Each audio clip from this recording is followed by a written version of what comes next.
Nearpod was used to create this virtual lesson for students to learn and take control of their own learning. Students can use this Nearpod lesson to grow as an individual and exceed each of their learning goals. This lesson was designed for 2nd grade, and students are expected to meet a variety of goals through the standards addressed. The content standard addressed is for life science. Students are to obtain, evaluate, and communicate information about the life cycles of different organisms. The ISTE standard addressed is for students to leverage technology to take an active role in choosing, achieving, and demonstrating competency in their learning goals. Students are to use technology to seek feedback that informs and improves their practice and to demonstrate their learning in multiple ways.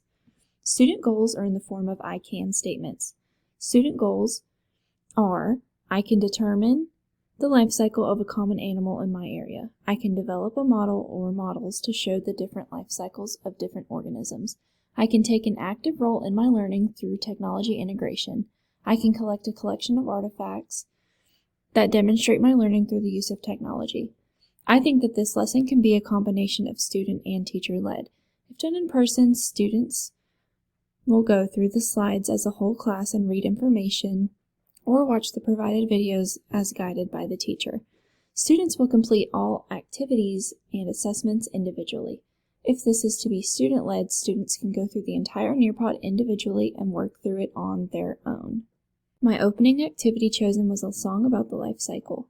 This would be a terrific way to engage students in their learning, as it describes the different life cycles of different organisms that students will go into further detail on later in the lesson. It opens up engagement, as students will enjoy listening or singing along with it while previewing the rest of the lesson. To meet student learning goals, we will cover the different life cycles of different organisms and then put it all back together. Students will be able to start thinking about each topic before accessing it, as a question is asked for students to ponder with.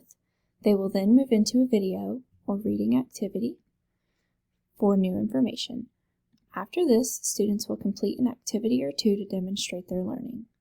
Students will answer a question, complete a drawing, or complete a matching activity, and finally a short quiz as an assessment piece.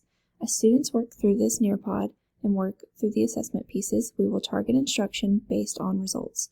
Students who need additional support in one area or another will receive additional instruction, and others can complete more supplementary activities. This lesson is designed to be used within the classroom or outside if needed. Students will be able to access Nearpod on a device while the teacher goes through the slides with them. Students will answer the assessment pieces on their own device as everyone moves through the presentation as a class. A variety of learning needs are addressed as the content is delivered in multiple modes and assessments are given in multiple formats. Students can demonstrate their learning in a variety of ways after learning in a variety of ways also. This lesson was concluded with 2 assessment pieces, one with a creative model and one as a quiz. Students will meet their learning goals entirely with these assessments and will be able to respond to learning in both to demonstrate their understanding of their learning goals. I learned by planning this lesson that Nearpod is an excellent resource, and it does not have to be difficult to lesson plan or create an interactive lesson for students to enjoy. I learned that Nearpod is an excellent tool to use within the classroom or virtually, and there are so many resources available to include